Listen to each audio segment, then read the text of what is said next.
Muy buenos días a toda la República Dominicana. Un saludo muy especial para los dominicanos que nos sintonizan en el territorio nacional y para aquellos que nos ven en los Estados Unidos a través de Televisión Dominicana. Gracias por preferirnos los domingos a esta hora de la mañana.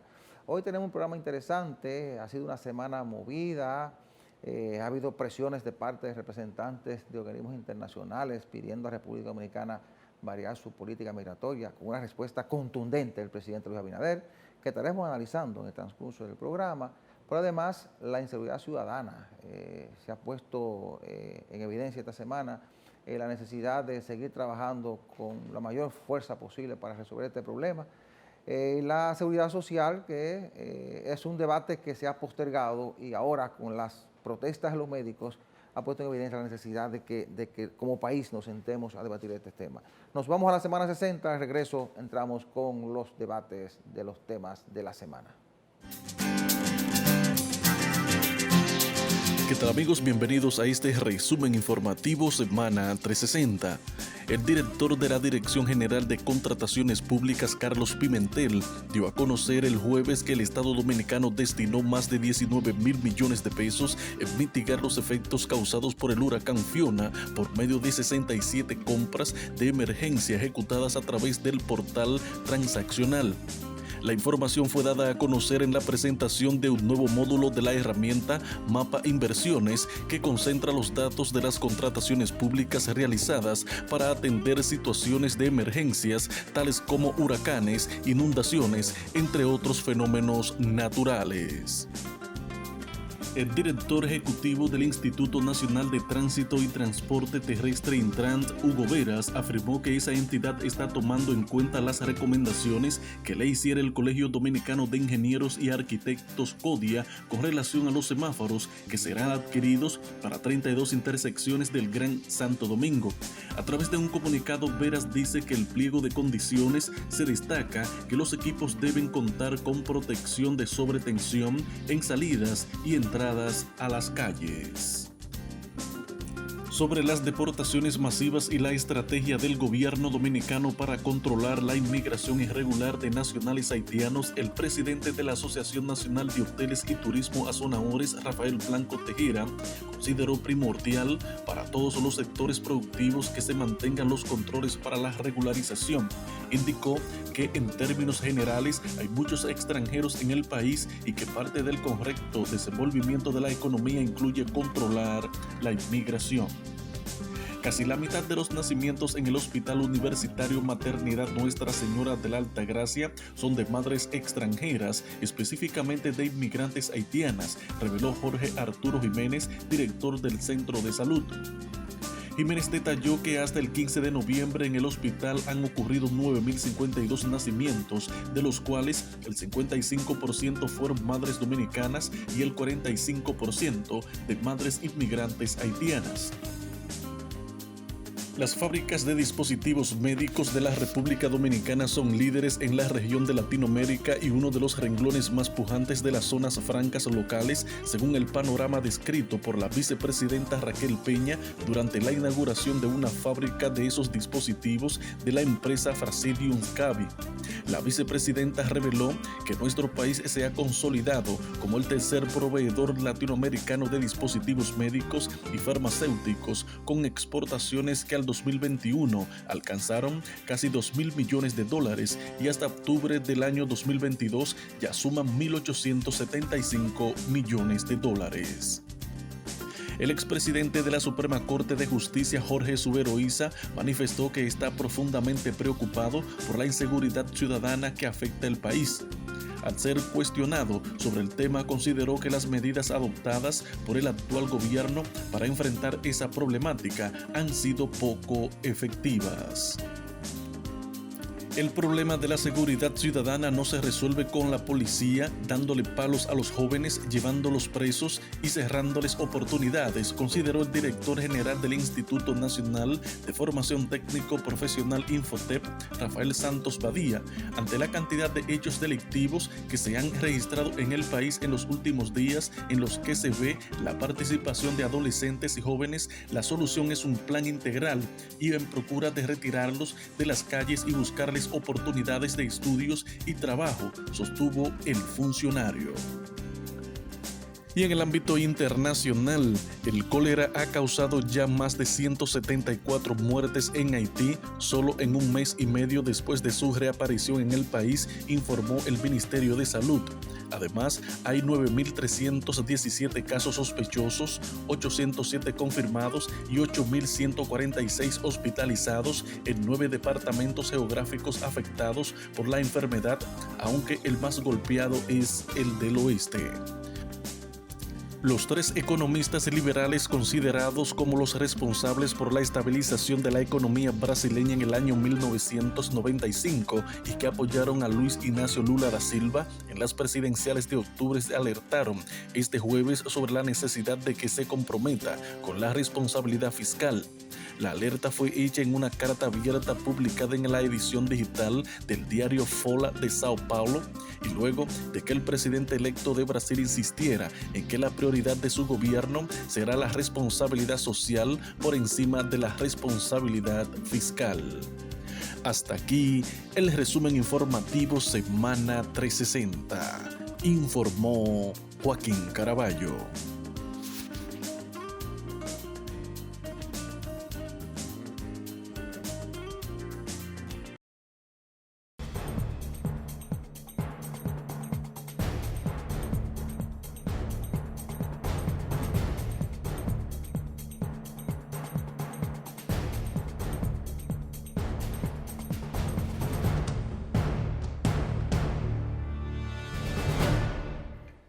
En los últimos años hemos observado y escuchado a los presidentes que hemos tenido desarrollar una gran campaña internacional pidiendo la participación de organismos internacionales desde países que tienen algún tipo de compromiso histórico con Haití a ayudar, ¿verdad?, a acompañar al pueblo haitiano en la búsqueda de una solución a los problemas que han ido degenerándose y se han convertido en lo que tenemos hoy, un país con una gran crisis en el que no funcionan sus instituciones y, lógicamente, desde República Dominicana se han hecho esas gestiones, se ha elevado la voz, porque en la medida en que la situación política en Haití se deteriora de esa manera, se presiona a República Dominicana porque la vía más fácil que tienen los haitianos para encontrar alguna solución es cruzar la frontera dominico-haitiana y establecerse del lado de República Dominicana buscando algún tipo de alternativa para sus problemas principales, sobre todo económicos. Son migrantes económicos, producto de la situación que se vive en Haití.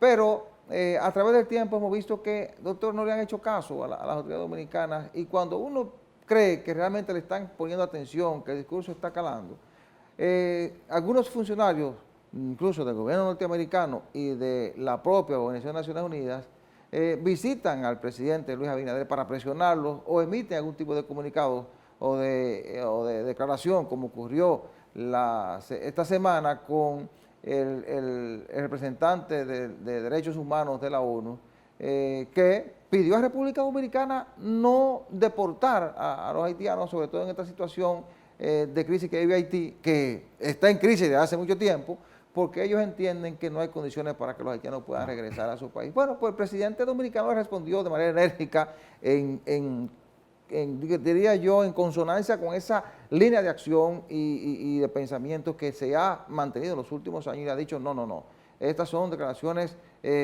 inconcebibles, inaceptables, y por el contrario, el presidente le dijo, a partir de la próxima semana, es decir, de esta semana, vamos a duplicar, vamos a incrementar las deportaciones de inmigrantes haitianos indocumentados, y así lo hizo el presidente.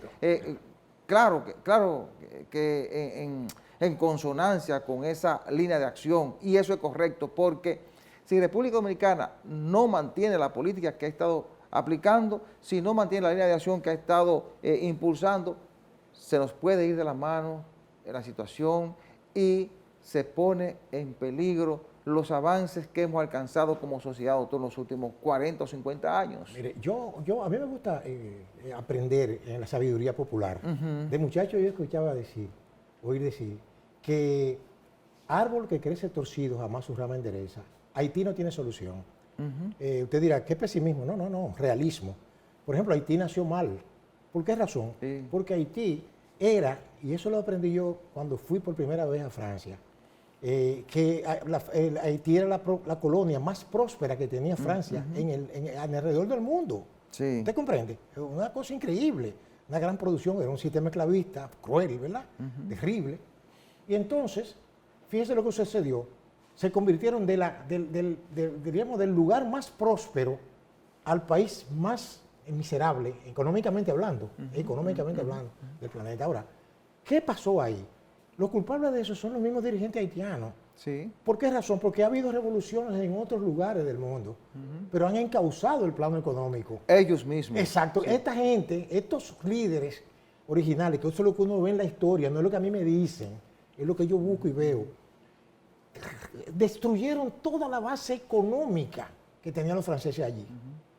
Y inventaron una situación de culvé, le llamaban a ellos, que era culvé era como producir para comer. Entonces llegó un momento en que ese sistema no crece económicamente. Claro. Entonces llegó un momento en que Haití comenzó a destruirse a sí mismo, a autoconsumirse.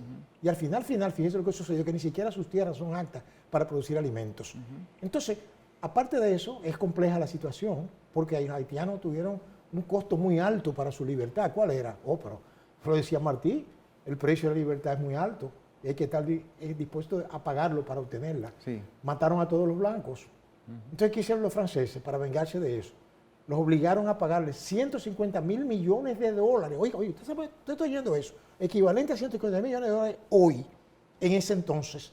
Todo el dinero del mundo. Pero le estoy diciendo, incluso hasta nosotros llevamos un tablazo ahí, porque cuando ellos se metieron aquí, también hicieron que de aquí, de la colonia española, para poder cumplir, a pagarle, claro, le estoy hablando. Entonces, claro. óigame, yo no creo que Haití tenga ningún tipo de solución. No lo tiene, salvo que no sea una solución, como yo le he planteado a usted aquí, negociada con la fuerza, porque en Haití hay más de 80 etnias africanas que no se entienden entre ellos y nunca se han entendido, desde los tiempos de los franceses, nunca se han entendido. Pero negociada o no, hay que buscar una salida. Pero yo sé, pero ¿qué pasa? Que no, lo que yo he planteado, para que la gente me entienda lo que yo quiero decir, no es que negocien específicamente con los títeres que están ahora ahí, esos son títeres, es negociar con los que verdaderamente tienen en sus manos el poder de acción en Haití. Y esas bandas, ustedes pueden decir, son delincuentes, pero es que todas las revoluciones están llenas de delincuentes también. Sí. Hay gente noble, hay todo tipo. ¿Usted comprende? ¿Qué le están haciendo? Cuestiones de hecho. Ahora, en Haití, no es que le den una dádiva o que le vayan a dar de que 10 fundas de comida. No. Eso es un disparate. Es que en Haití comprendan, y ellos lo saben, los que han sido culpables de eso, los franceses. Los norteamericanos tienen mucha agua que tomar ahí también. Los mismos canadienses que son dados a... ¿Te entiendes? Entonces ahora viene la ONU, que yo no entiendo, porque la ONU... Porque ven acá, ya yo me di cuenta que contra este país hay una conspiración. No, y que Haití, yo no entiendo. Y que Haití realmente al parecer no está en los planes de esos organismos internacionales. Pero es que ¿Usted no sabe qué fue lo que hizo realmente Haití, Estados Unidos, que mandó en estos días un portaavión y mandaron unos barcos? Lo pagaron frente a las playas de Puerto Príncipe, a la zona por donde salen la mayoría de los haitianos, para evitar que salgan y emigren hacia Estados Unidos. Por eso es que, exacto, eso es una farsa, la de los norteamericanos, claro, una farsa. Claro. Y la farsa de los europeos. Sí. La realidad es el pueblo haitiano que se muere de hambre y nosotros vamos a pagar parte de esa consecuencia. Es una pena, es una pena. Y hemos hecho un gran esfuerzo, doctor, incluso apoyando a los haitianos que cruzan, pero ya el Estado dominicano no soporta, porque es que de la misma forma en que Haití, por la responsabilidad de sus líderes y de su clase gobernante, se han deteriorado. Entonces, nosotros podemos pagar con las consecuencias. Que la estamos pagando. Sí, pero yo digo podemos, es que podemos llegar a un punto en que se ponga en peligro todo lo que hemos logrado a través del tiempo, por una situación que no es nuestro problema. Es decir, Haití, los problemas haitianos son de los haitianos. Ahora, nosotros, por la cercanía que tenemos, estamos viviendo esa consecuencia, porque es la forma más fácil de cruzar. Eso se puede plantear como tesis política en otro tipo de territorio de cultura, pero no aquí, pues nosotros no tenemos frontera, eso no existe, la frontera es un mito. Mito, solamente la frontera nuestra es política, cultural, pero no es real. Entonces, lo que yo veo es que muchos que le llamaban apologistas del desastre, realmente tenían razón cuando decían que este país va a desaparecer como no físicamente, sino que llegará un momento en que por la presión sociológica no podrá soportar. Además, la clase política dominicana no da muestras, diríamos, de coherencia en lo que respecta a ese tema, que no es un tema político partidario, Sí. es un tema nacional, un Sí, tema de agenda es un tema nacional y amerita la unidad de todos los sectores por ejemplo, los dominicanos. cubanos en eso están claros. Los cubanos, hay un punto llamado Maicí, que ahí que llegan, está más cerca creo que de aquí a Puerto Rico, de aquí a de Cuba a y Maicí lo está devuelven más de cerca. una vez. Pero no Lo devuelven de lo una vez. tratan bien, Claro. lo limpian, Claro, lo mandan devuelven, para Haití. lo devuelven. Pero nadie dice nada contra porque Cuba. los cubanos se dieron a respetar con eso, esos territorios. ¿Entiendes? Entonces, y los mismos haitianos también se dieron a respetar con su territorio. Claro, Pero no fue que claro. le fue fácil a los Entonces, norteamericanos. cuando República Dominicana intenta darse a respetar con su territorio, le cae encima a todos los organismos Pero internacionales. nosotros también en el pasado, lo que pasa es que las clases políticas de ahora dan vergüenza. No solo la para mí. clase política, y hay un sector que dentro de la República Dominicana ha hecho causa común con esos sectores que Sí, pretenden pero- que República Dominicana sea Sí, la porque solución del siempre ha problema. sido así, desde los tiempos de Duarte, así. Ya. Lo que quiero decirle es que nosotros los dominicanos ancestrales nuestros, dieron muestra de estar claros en eso. Aquí sacamos a los haitianos, sacamos a los españoles, sacamos a los franceses, A los gringos. sacamos a los norteamericanos. Uy, Claro, ¿no quiere más? claro, Lo que claro. pasa es que ese tipo de hombre, ese molde, hace tiempo que desapareció. Aunque los tiempos cambiaron, doctor. Los No, tiempos han cambiado. Sí, pero pregúntele entonces a países que mantienen y los tiempos han cambiado, Sí. sin embargo mantienen su coherencia conceptual. Claro, y las cosas se pueden hacer de otra forma. Eso de le otra digo, forma. entonces hay que negociar mi palabra. Yo lo que soy, yo soy un negociador. Sí. Yo como abogado lo que me dediqué fue a eso, a negociar, no a pleitear, porque los pleitos, dice la maldición árabe, que tengan muchos pleitos y que los gane. Lo ideal, doctor, no. es que los haitianos puedan resolver ellos sus problemas. Pero Ahora, claro. eso está tan complicado que hay una clase poderosa que se beneficia del desorden. A beneficiarse del desorden no puede ser parte de la solución, porque está beneficiando de esto. Entonces, ahí a esa gente hay que acompañarla para poder buscar algún tipo de alternativa. sí, Si pero- no, no va a haber solución Pero en es que a Haití. mí la palabra acompañado me suena, no sé. Entonces, ¿qué no usted sé. quiere? ¿Una invasión? Nosotros no me podemos gusta. pedir invasión para Haití si nosotros la rechazamos no, aquí. tampoco, porque los haitianos van a responder a eso. Van a ver que Claro, quitar 2 claro. millones o 3. Ahora, yo digo un acompañamiento, pero con negociación. Pero estoy Y entonces hablando- al acompañamiento que me refiero es estando dentro porque Haití pertenece a la Sociedad de Naciones. Pero lógico. Entonces, que si la ONU interviene y acompaña a los sectores de poder haitianos para restaurar la institucionalidad en Haití, Claro. en un acompañamiento con los sectores de poder, ahora, lógicamente, negociando con esos grupos, entonces puede encaminarse a la solución. Pero está bien. Pero si no se hace la negociación, Sí, la está intervención bien, no es exacto. posible. Yo planteo la negociación. Ahora, yo digo lo siguiente. Pero es que hay que incluir a todos. Claro, no claro. se puede pretender No, no, que ese grupo hay élite que incluirlos a todos. que se le ha robado el futuro a Haití. Claro, claro. Porque el que no conoce Haití, el que no ha ido a Haití, no ha visto lo que es por dentro, no puede hablar de Haití. Sí, un desorden. No, que hay una élite que siempre se ha cogido para su bolsillo. Claro. Óigame, el 70% del ingreso Y, neto y va a rechazar cualquier acompañamiento porque no le interesa que eso cambie. y le deja el 30 al otro 90. Así es, así es. Por Nos favor. vamos a la pausa. Regresamos en breve.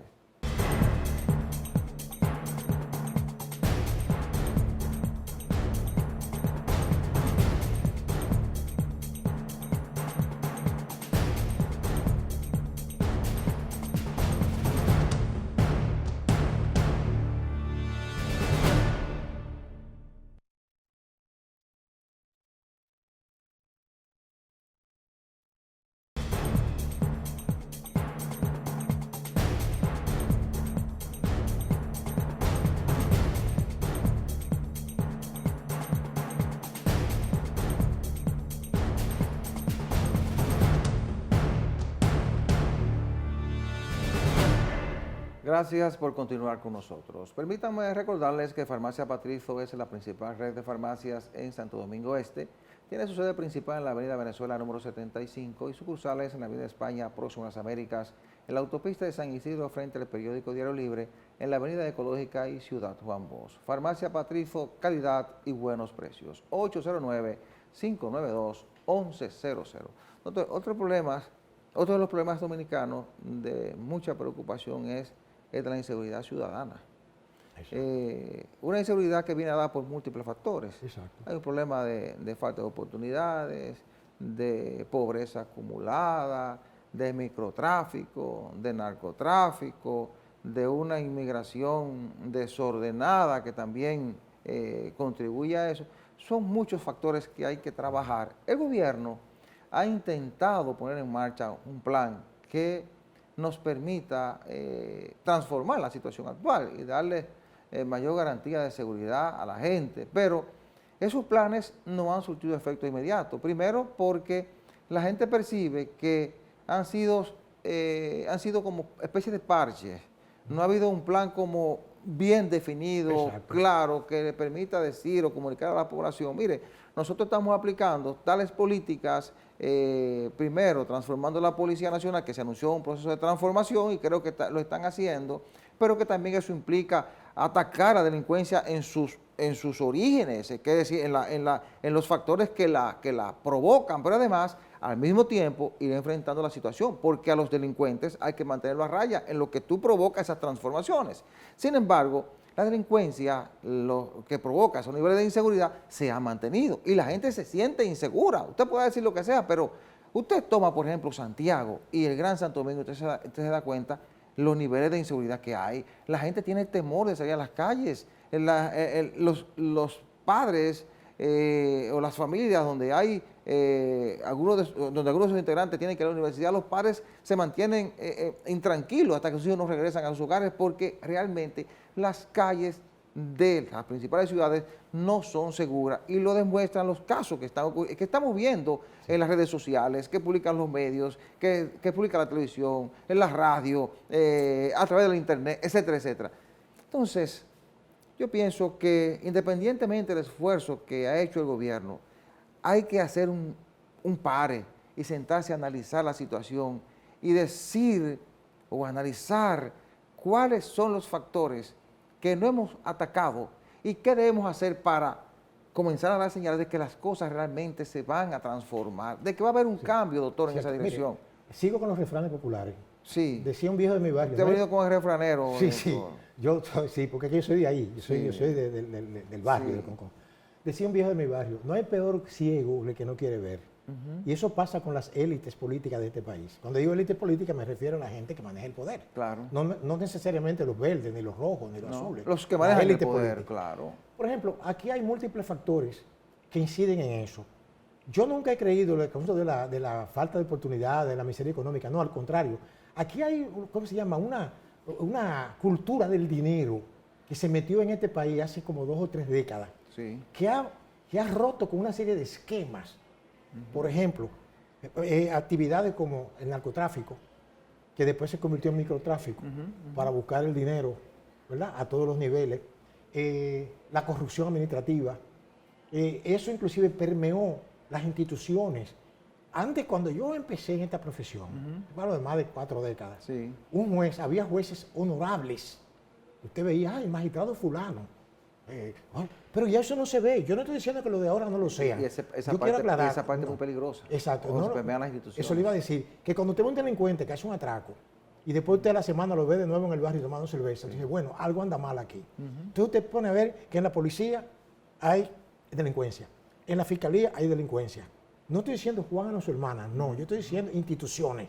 Claro. Y le corresponde a ellos sanear Claro. los asuntos que tienen ahí. Ver cuáles son las manzanas podridas Exacto. y sacarlas. Pero entonces están en las élites que mandan.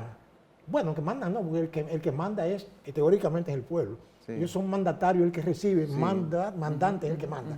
Pero resulta que en las Fuerzas Armadas está lleno de ese tipo de cosas también. Sí. Entonces usted dice, bueno, pero acá cuando usted veía, por ejemplo, cuando muchacho, que un policía todo el mundo lo respetaba. Sí. Veía un Era policía una en el barrio, autoridad. Una autoridad. Claro. Hasta me acuerdo yo que tenía como un número, una placa de metal ahí. que Ya decía, hasta el profesor ha pedido la autoridad. pero doctor. increíble. Entonces, los maestros, las maestras, Sí. y este país se metió en el desorden. Ha habido un deterioro de la sociedad. Es lo que le digo, entonces, ¿quiénes tienen responsabilidad en eso? Los que se comprometen a dirigir el país. Sí. Entonces, además, usted no puede dirigir un país sin un nivel de represión. O sea, olvídese. No estoy hablando de que se conculquen los derechos de nadie. Ni que tú salgas a matar. No. Pero, como decía un presidente ya fallecido, él decía, las armas son para defender, no para ofender. Muy bonito eslogan. Claro. Pero en la práctica era todo lo contrario. Claro, Entonces, quiere decir que aquí, otra cosa que se afectó, ¿sabe cuál fue? El liderazgo natural. Porque, dígame usted, ¿qué llega al Congreso aquí? Con las honrosísimas excepciones que tenemos ahí. Honrosísimas. Por eso que digo, hay que hacer un alto y autoanalizar. Le digo una cosa, Yo le digo la verdad, yo sigo siendo pesimista con mi República Dominicana. Y es una pena eso. Y tengo el derecho a hacerlo. Y es una pena. Sí, ya una gente de mi edad, que mi generación sabe que cuando yo hablo así, ¿saben por qué hablo así? Porque nosotros hablamos entre nosotros.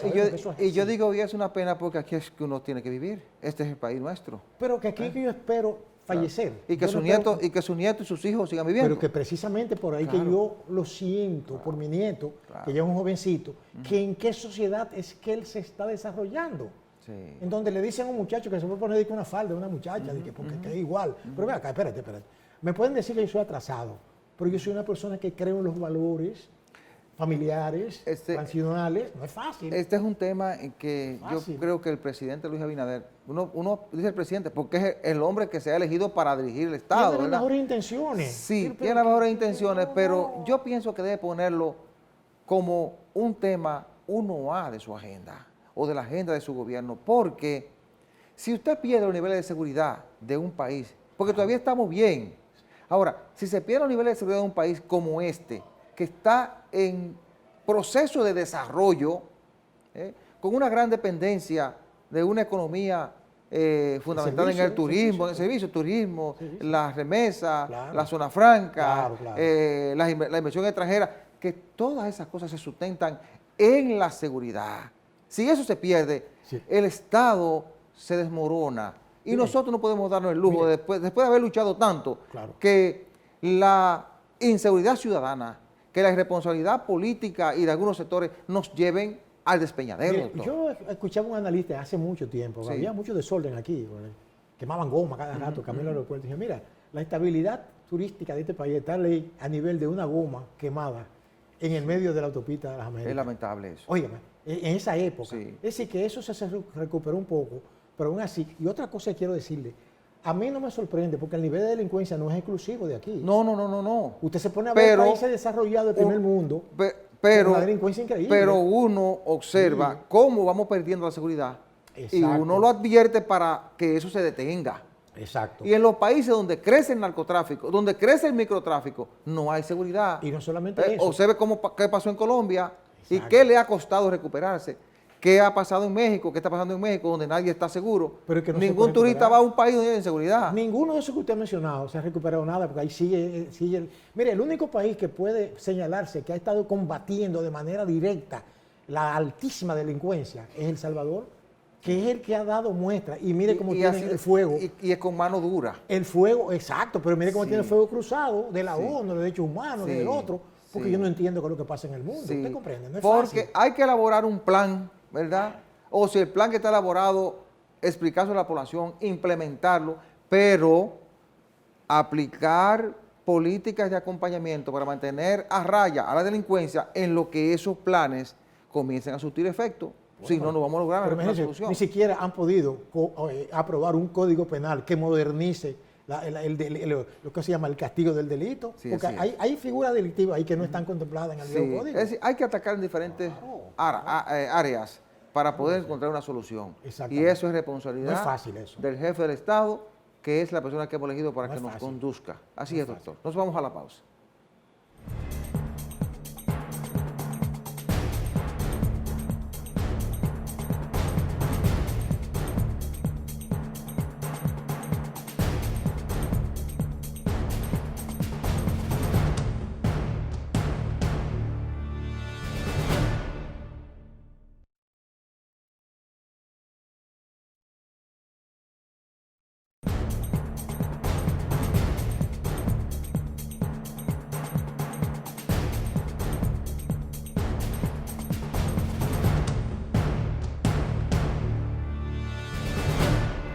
Farmacia Patrizo es la principal red de farmacias en Santo Domingo Este. Tiene su sede principal en la Avenida Venezuela número 75. Sucursales en la Avenida España, próximo a las Américas, en la autopista San Isidro, frente al periódico Diario Libre, en la Avenida Ecológica y en Ciudad Juan Bosch. Farmacia Patrizo, calidad y buenos precios. 809-592-1100. Hace 22 años, doctor, aquí se nos vendió la idea de que con la Ley de Seguridad Social, 8701, íbamos a resolver el problema de atenciones médicas, de los accidentes laborales o de riesgos laborales, el retiro, pero no hemos resuelto absolutamente nada. Es decir, estamos pagando mucho dinero y no tenemos garantizada la salud, buena protección en materia de riesgos laborales, pero tampoco tenemos asegurado un retiro digno, porque lo que aquí se hizo fue, aunque hubo un gran esfuerzo de parte del gobierno de entonces, aquí lo que se hizo fue cada sector luchar por sus intereses. Exacto. Hubo que comenzar la seguridad social por las cotizaciones para los fondos de pensiones y cayó en manos de los sectores de poder. Y por eso hoy nosotros no tenemos garantizado, por más que usted trabaje una pensión digna, lo que hemos analizado es que independientemente de que los que manejan los fondos de pensiones los colocan y hay un retorno de un porcentaje, ¿verdad?, de beneficio, independientemente de eso, todavía los recursos no son suficientes como para que usted tenga un salario para responder a las necesidades del momento de su retiro. Cierto. Es una barbaridad eso, doctor. Continúo con los refranes populares. Viene con otro, doctor, no, hombre. Te va a gustar lo que voy a decir. Sí. No hay peor astilla que la del mismo palo. Déjeme decirle, en Chile nació y en Chile murió. El presidente Boric, que ha tenido muchos problemas, oiga bien, acaba de someter un proyecto de ley para desaparecer las ARS. Aunque se ha dicho que tratando de buscar ciertas ventajas políticas porque se ha caído su popularidad. Pero lo está haciendo. Sí. No porque convenga. Sí, exacto, pero lo que él pretendía tampoco convenía, porque quería darle pensión a gente que nunca trabajó. Sí. Pero el asunto es el siguiente. Digo que en Chile nació porque nació bajo la dictadura de Pinochet. Eso nadie lo quiere mencionar, como las cosas positivas que se hicieron con Trujillo, que nadie la menciona, porque la hizo Trujillo. Vamos a hablar claro.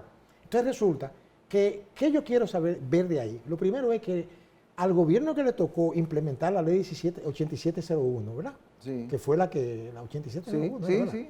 Esa ley empezó aplicándose mal, porque como usted lo acaba de mencionar, se priorizó el asunto de los fondos de pensiones, cuando debieron haber priorizado el asunto de ¿cómo se llama? De los servicios de salud, estableciendo lo que dice la ley. La ley es completa. Comienza con las atenciones en salud y con los fondos de pensiones. Pero se tienen que hacer, por ejemplo, los centros de atención primaria. Pero que no lo querían. Ni lo querían las clínicas, ni lo querían los médicos. Entonces, ¿cuál fue el error grave para mí, como ciudadano de a pie? Que yo soy un analfabeto en esas cosas. Que no aplicaron la ley. Y no solamente eso, sino que le entregaron la salud de la gente a los bancos.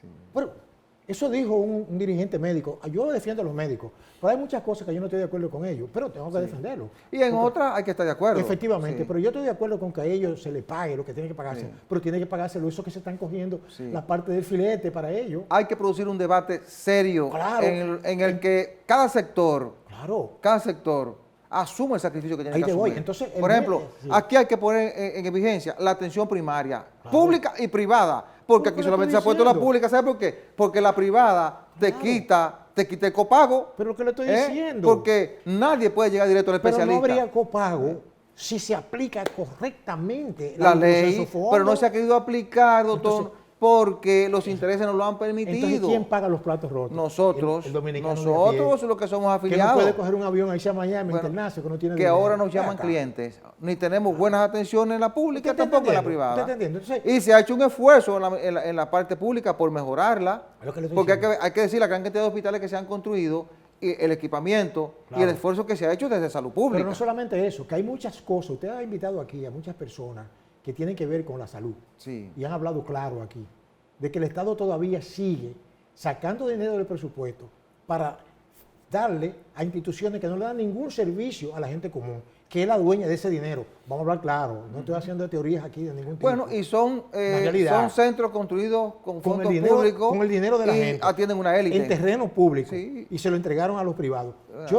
Pueden ser muy eficientes, pero no son eficiente para el común de la gente. Y si tú tuvieras un sistema de seguridad social eficiente, que todo el mundo tenga un carnet y ahí te atienda a la gente, no hay problema. Ni siquiera eso tenía que existir. No, aunque exista con unos estándares altos, pero por lo menos cualquier ciudadano, no importa de qué estrato social sea, si va con su carnet, lo pueden atender. Pero yo supe, ya eso te da cierta igualdad. A mí me dijo un médico completamente antiabelarista, además un médico comunista, o sea, militante del comunismo más radical aquí, me dijo, digo esto para que se sepa lo que dijo, que cuando Balaguer ideó hacer ese hospital, Plaza de la Salud, que fue que incautaron el asunto de los terrenos del hipódromo Perla Antillana, la idea de Balaguer, según me dijo él, a mi médico que estaba metido en eso, era que tener un centro de aquí con las mismas funciones que tenían esos centros importantes de Estados Unidos, que Claro. cualquier pobre va ahí Claro, y tiene... claro. Por eso no fue. Entonces, ¿el error cuál fue? No lo sé, pero cayó en manos de una élite y eso es lo que pretenden también. Yo no sé qué es lo que están pretendiendo, si es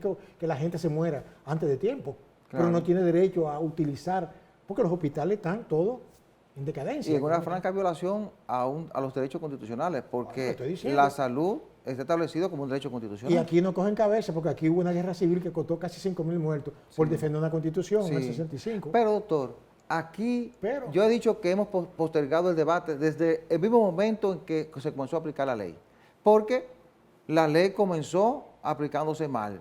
Primero, el contributivo subsidiado que iba a resolver el problema de los trabajadores informales, de las amas de casa, que todavía sigue debatiendo ahí cómo se va a aplicar, Sí. de las trabajadoras domésticas, eso no entró en vigencia. Ahora que han intentado aplicarlo y no se ha aplicado.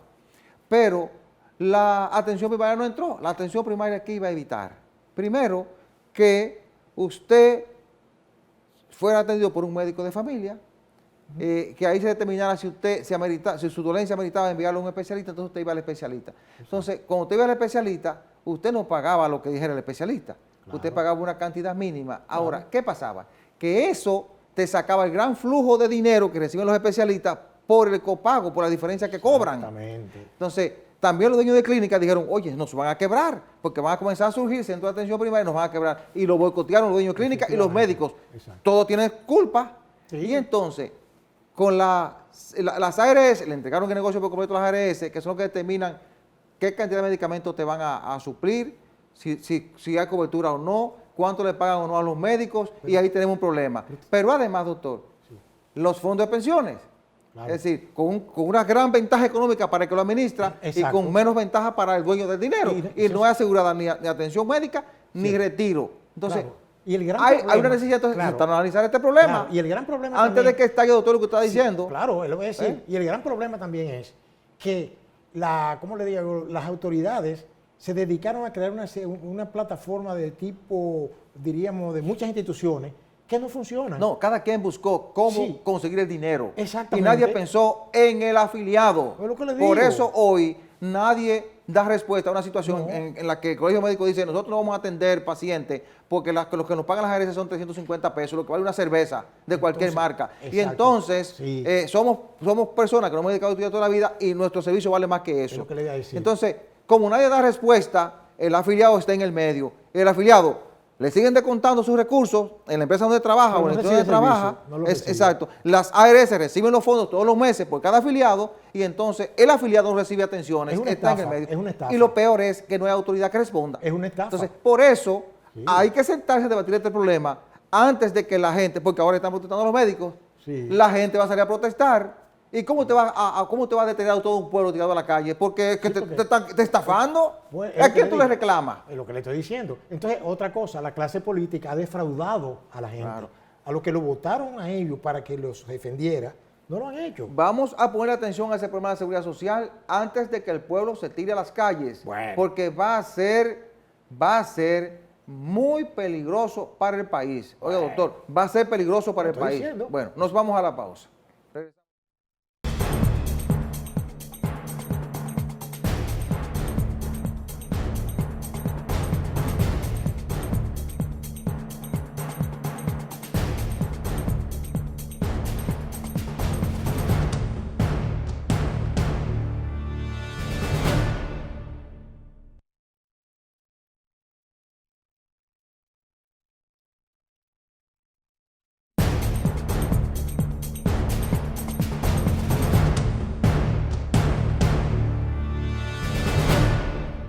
La celebración de un censo en cualquier parte del mundo, no solamente en esta zona, ¿verdad? Sí.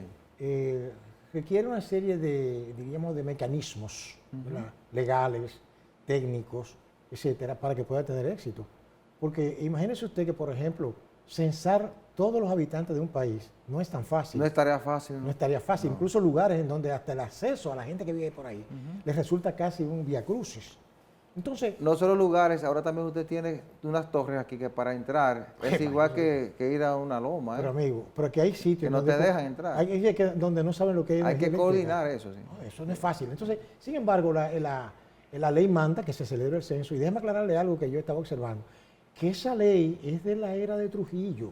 Sí. O sea, esa ley no es nueva y tiene algunos mecanismos ahí que son un poquito hasta dictatoriales, porque habla, por ejemplo, de prisión a la persona como que se resista.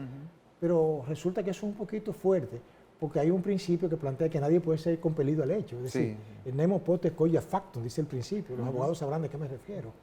Pero, sin embargo, debe haber mecanismos que compelan, ¿verdad? Y que hagan que la persona pues, se ponga claro en esos fines.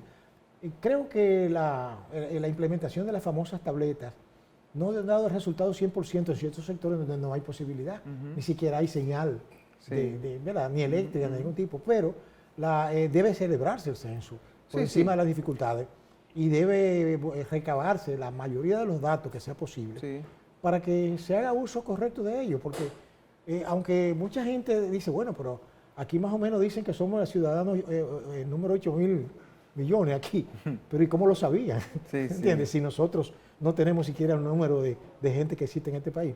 Pero sí sé que habemos muchos, no solamente de aquí, sino de los vecinos también hay muchos aquí. Y eso es bueno que el censo lo descubra, ¿verdad? Yo creo que todos debemos apostar a que el censo sea un éxito, porque cada censo se realiza porque en los estados necesitan tener la data de cuántos somos, qué hace la gente, cómo vive, dónde vive, en qué condiciones vive, para poder entonces procesar esos datos y aplicar políticas que permitan contribuir a cambiar la situación de vida de la gente.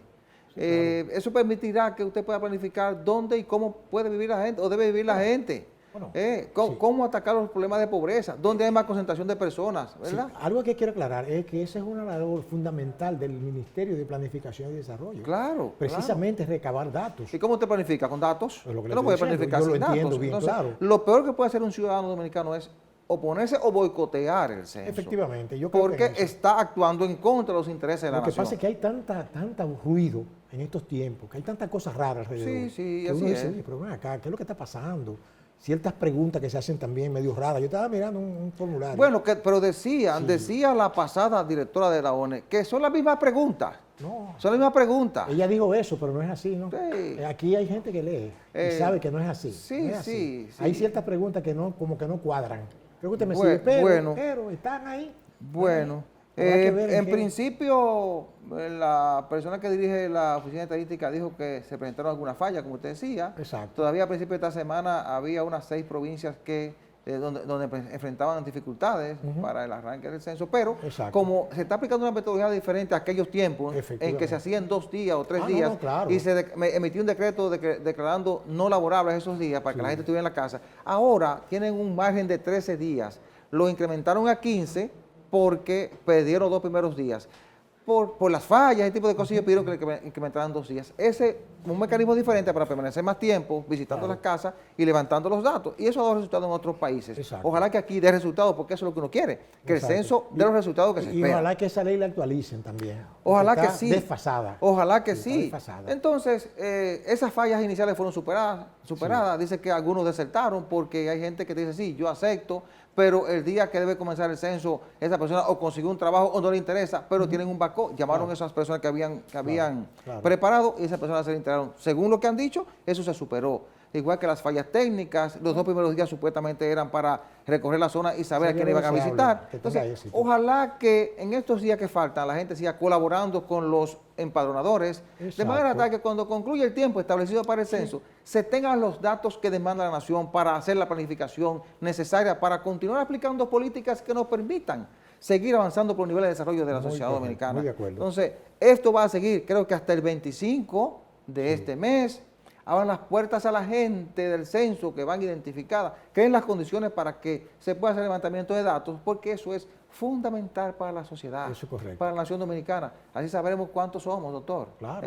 Y si crecimos, el pasado censo que se hizo hace 12 años decía que somos 10 millones y pico, ¿verdad? Bueno, debemos ser por lo menos 12. Yo estoy seguro que van a ser más de 14. Si contabilizan 12, usted le agrega 2 millones más de haitianos o de otros indocumentados de la República Dominicana, y entonces usted tiene por lo menos, porque hay que decir que en ningún país del mundo, el documentado sea haitiano, sea dominicano o de la nacionalidad que sea, Si es indocumentado, no dice No, sus claro. datos porque presume que los van a perseguir. Entonces, Exacto. Sí, vamos es verdad. a quitarnos la idea de que los indocumentados van a dar sus datos, porque no los van a dar, no se van a censar, nunca se han censado. Correcto. Entonces, éxito para la Oficina Nacional de Estadística. Ojalá que el censo culmine con el éxito que ellos han previsto para bien de la sociedad dominicana. Bien, la semana que inicia va a estar muy centrada en los debates sobre la inseguridad ciudadana, que es un tema principal en la República Dominicana, al igual que las deportaciones masivas de haitianos, doctor. Sí. Sobre todo después de que el presidente ordenó Sí. incrementar las acciones de migración. Además, los esfuerzos de la Junta Central Electoral para parar la campaña a destiempo es otro tema que se va a estar debatiendo esta semana, porque todavía hay algunos líderes políticos que se resisten, sobre todo para no desmontar la propaganda que tienen en todo el territorio nacional. Así es. Bien, señores, hemos llegado al final del programa. Muchísimas gracias por la atención prestada. La cordial invitación para el próximo domingo a la misma hora y por este canal. Buena suerte, buenos días.